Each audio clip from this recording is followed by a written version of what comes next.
todos los viernes, las 10 en 10. Sí, las 10 noticias más importantes de esta semana en solo 10 minutos. Para que de manera rápida y sencilla no solo estés enterado de lo más importante, sino que lo entendamos entre todos. Hoy es viernes 27 de octubre y esta fue una semana muy compleja y muy triste para México. Y es más importante que nunca que tú y yo entendamos qué está sucediendo hoy y qué va a pasar en los próximos días, semanas y meses. Yo sí creo que esta semana puede convertirse en una semana definitoria para lo que va a pasar el año que entra. Esta semana la podemos convertir en una semana de realidad, de rendición de cuentas, de importancia de un gobierno que debería ser capaz, que debería de ser honesto, íntegro y que debería de ser un gobierno que ve primero por su pueblo, por su gente. Por eso es muy importante que entendamos lo que sucedió esta semana. Acompáñame a ver por eso las 10 de hoy. La 1. La ciudadanía toma las calles de forma masiva para respaldar al Poder Judicial. Domingo pasado, la ciudadanía mexicana tomó las calles y las plazas de México para defender al Poder Judicial, porque entendió fácilmente que el intento de robarse los fideicomisos que administra ese poder autónomo es otro vil y vulgar ataque del obradorato a las instituciones que sostienen aún la democracia mexicana. En una marcha convocada con muy pocos días de anticipación a través de redes sociales, la ciudadanía volvió a llenar las calles y las plazas de México para exigir el respeto a la Constitución, al Poder Judicial y el respeto al Estado de Derecho. Miles de mexicanas y mexicanos de todo el país volvieron a marchar, no para defender a una persona o un proyecto político, sino para defender a la democracia. Y esto es muy alentador. La ciudadanía se empieza a quitar el miedo a levantarle la voz al pequeño aspirante a tirano y a exigirle que deje en paz a las instituciones que resguardan nuestra democracia. ¿Dónde andaba el señor López mientras México le exigía respeto a la democracia?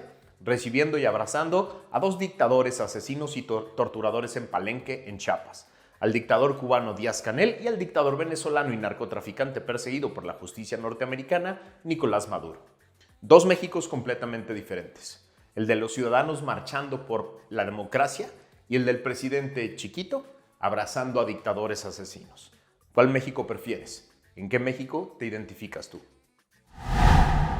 La 2. Al desabasto inhumano de medicinas, sumen que gastaron de más. Gracias a otra investigación del Instituto Mexicano para la Competitividad, nos enteramos de que el gobierno no solo provocó un inhumano desabasto de medicinas por soberbia, corrupción e incapacidad, sino que además nos salió más caro el caldo que las albóndigas. Con el objetivo de analizar los efectos en los cambios de esquema de contratación pública y abasto de medicinas, el INCO examinó 156,000 procesos de compras de medicamentos realizadas por la Administración Pública Federal entre el 2018 y el 2022, publicados en Compranet. Los datos de esta investigación muestran que los fallidos cambios que ha intentado el gobierno al sistema de adquisiciones de medicinas derivaron no solo en el inhumano desabasto, sino que además en incrementos en precios de los medicamentos que sí fueron adquiridos. Es decir, todo mal. Esto encontró el INCO y yo les puedo asegurar que cuando podamos auditar e investigar este desastre inhumano, no solo vamos a encontrar y documentar estas barbaridades administrativas, sino hallaremos las pruebas de los más burdos e inhumanos esquemas de corrupción. Guarden esto que les digo, porque se los estoy asegurando. La 3. Vacunas cubanas caducas, rehabilitadas por la Secretaría de Salud. Hace un mes denunciamos aquí en Factor Kaiser que el presidente era un irresponsable por obligar a los mexicanos a ponerse las vacunas cubana y rusa como refuerzos contra el COVID.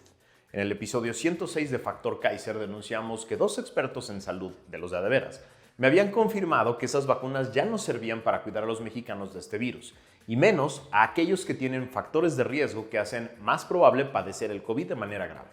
En ese episodio les platicaba que ninguna de las dos vacunas está aprobada por la Organización Mundial de la Salud y que solo países bananeros las han utilizado. Pues la cosa se pone peor. Gracias a una denuncia pública del diputado Héctor Jaime, miembro de la Comisión de Salud en San Lázaro, nos enteramos de que la mayoría de los lotes de las vacunas cubanas que piensan utilizar ya están caducas desde agosto de este año. En una más de la larga lista de decisiones absurdas de este gobierno, en un oficio de la Secretaría de Salud se amplió la caducidad. Sí, así como lo escuchas. Para no hacer el ridículo, la Secretaría de Salud le cambió por oficio la caducidad a los lotes caducos y se les extendió 6 meses más. En su conciencia va a quedar la muerte y los padecimientos graves de muchos pacientes que se sentían protegidos contra el COVID porque se pusieron esta vacuna que el gobierno les dijo y sucumbieron ante un virus que ya no debería de ser una amenaza para la población. La 4. Sin acarreados no voy, dice Claudia ante el vacío del Estadio Azul. El lunes pasado, muy contenta, desde su cuenta de Twitter X, Claudia puso "Mañana nos vemos", citando un tuit de su partido que invitaba a la militancia del Obradorato a un magno evento en el Estadio Azul. El primer gran ridículo en la campaña de Claudia ocurrió este martes pasado en la ciudad que gobernó desde el 2018, que por años ha sido el bastión principal de Morena, partido que antes llevaba las siglas del PRD. El evento estaba citado a las 17 horas, pero en ese momento las tribunas del estadio lucían completamente sin gente y cientos de sillas que se colocaron en los centros del campo estaban vacías. En la zona VIP estaban todo tipo de figuras del Obradorato, esperando a la candidata, incluidos los precandidatos Brugada y García Harfuch. La candidata nunca llegó para evitar el ridículo y a las 18:30 se rindieron. No llegó nadie más que un puñado de acarreados que ya estaban ahí. Y Mayito Delgado tuvo que anunciar el fracaso rotundo en el altavoz, cancelar el evento y poner todo tipo de pretextos, como por ejemplo culpar al INE. Sí, culpó al INE. Las culpas entre tribus morenistas están al rojo vivo hoy y durante toda la semana. El fracaso político más relevante de la campaña de Claudia fue solo cubierto por unos cuantos medios, lo que claramente muestra el cerco informativo que López mantiene con su presión a medios y dueños de medios. Pero en Factor Kaiser lo analizamos puntualmente el miércoles pasado. Y sí, también lo celebramos. La 5. La fiscal de Claudia entrega 99% de impunidad y quiere repetir. Gracias a un reportaje del portal Animal Político de esta semana, nos enteramos de que Ernestina Godoy, la fiscal amiga y consentida de Claudia, quiere estar en la Fiscalía de la Ciudad de México por 4 años más, a pesar de que su gestión al frente de ese órgano ha sido un desastre, marcada por acusaciones de uso político de la justicia y el índice de impunidad más vergonzoso posible, que es del 99.1%. Durante la gestión de Ernestina Godoy como fiscal capitalina, el rezago en la resolución de carpetas de investigación ha incrementado 58.8%, mientras se ha privilegiado el uso de la prisión preventiva oficiosa y el índice de impunidad en la capital del país desde el 99%. ¿Qué quiere decir esto? Que sin contar la cifra negra, que son los delitos que no se denuncian, de los que sí se denuncian y se abre una investigación, la Fiscalía de la señora Godoy solo resuelve 1 de cada 100. Sí, de los muy pocos delitos que sí se denuncian, la población que se atreve a denunciar solo puede esperar una probabilidad de obtener justicia en 1 de cada 100 investigaciones que se ponen a disposición de la señora Godoy y de sus empleados. ¿Eso mismo va a ofrecerle Claudia a todo el país? La 6. Se chamaquearon a Samuel en Nuevo León. El esposo de Mariana incumplió su promesa de gobernar su estado, Nuevo León, por 6 años y se aventó a la carrera presidencial. Pidió licencia al Congreso del Estado para separarse del cargo unos meses y el Congreso se la otorgó y designó a un panista como gobernador interino. El esposo de Mariana se enojó mucho y dijo que defenderá su eslogan de Nuevo Nuevo León. ¿Quién sabe qué quiere decir eso? Y pues hoy ya nadie entiende quién gobierna el Estado, pero la crisis constitucional del Nuevo Nuevo León está que arde. La 7. Las mañaneras nunca fueron para informar. Eran las 7 de la mañana del miércoles pasado. El huracán Otis ya había golpeado Acapulco. Los mexicanos nos levantamos con la angustia de saber qué había pasado con nuestros hermanos de la costa.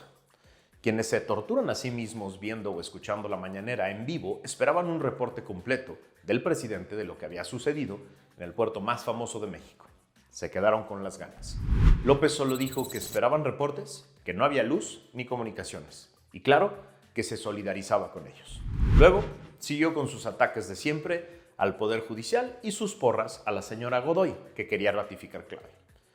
¿No hay una base del Ejército y de la Armada de México en Acapulco? ¿No tuvieron nada que reportarle al presidente? ¿No era un buen momento para dar instrucciones a diferentes órganos de gobierno y recomendaciones de seguridad a la población? El presidente decidió que no, que era más importante continuar con sus mentiras y ataques al Poder Judicial.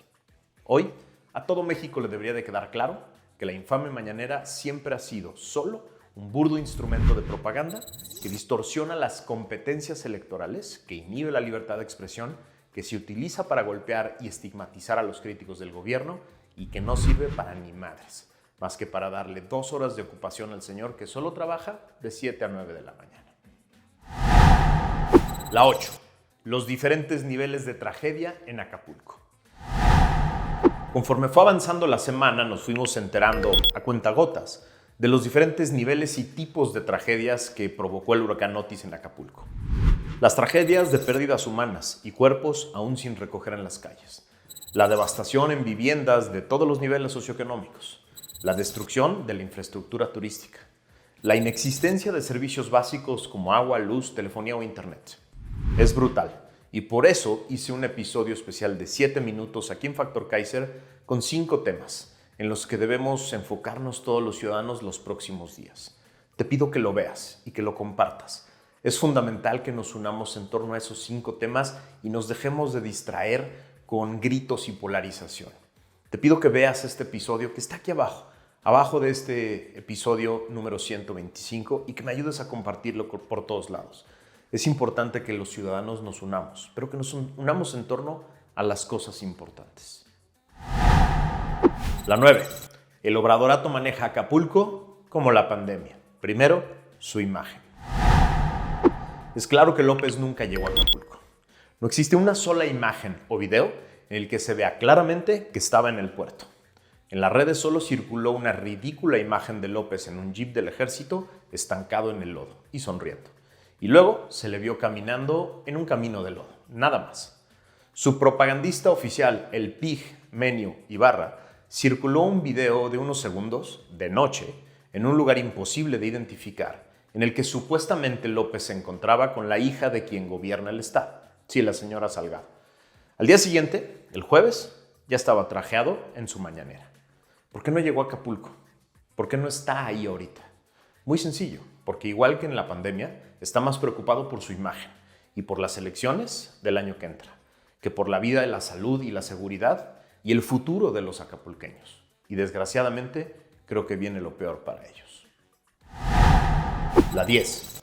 Tuvimos suerte, fueron pocos muertos, dijo López. Cito su mañanera de hoy. Tuvimos suerte, no fueron tantos. El Creador nos protegió y sí se avisó. Son citas textuales de su mañanera de hoy. Es la misma persona que dijo que la pandemia, que costó más de 700,000 vidas, miles de ellas evitables, nos había caído como anillo al dedo. Ahí se los dejo para su reflexión. Ojalá pronto, muy pronto aprendamos los mexicanos a asignar responsabilidades políticas, administrativas y penales y aprendamos a exigir cuentas. Ojalá esta tragedia de Acapulco nos sirva para hacer un gran alto en el camino, para unirnos como pueblo, sí, para solidarizarnos con los hermanos de la costa, pero también que nos sirva para entender que sí necesitamos un gobierno capaz, un gobierno íntegro. Necesitamos un líder que sepa atender las tragedias, un líder que sepa remangarse y enlodarse y estar ahí con la gente, en lugar de estar en su palacio, desde ahí, dictando cosas y dando discursos falsos y mentirosos. Sí, es muy importante que finalmente nos demos cuenta que gobernar sí tiene chiste, gobernar sí es complicado y por eso necesitamos no a la mejor persona, no es uno, necesitamos a las mejores personas, miles de mujeres y hombres que atienden las diferentes funciones de gobierno.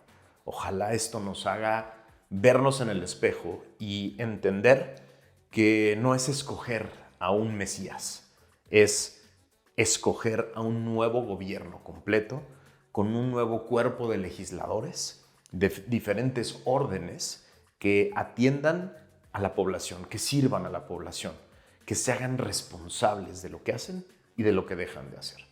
Gracias por haberme acompañado esta semana. Espero que lo que vimos esta semana te sirva para reflexionar, te sirva para platicar con otras personas y nos sirva a todos para empezar a poner atención en lo importante. Nos vemos la semana que viene.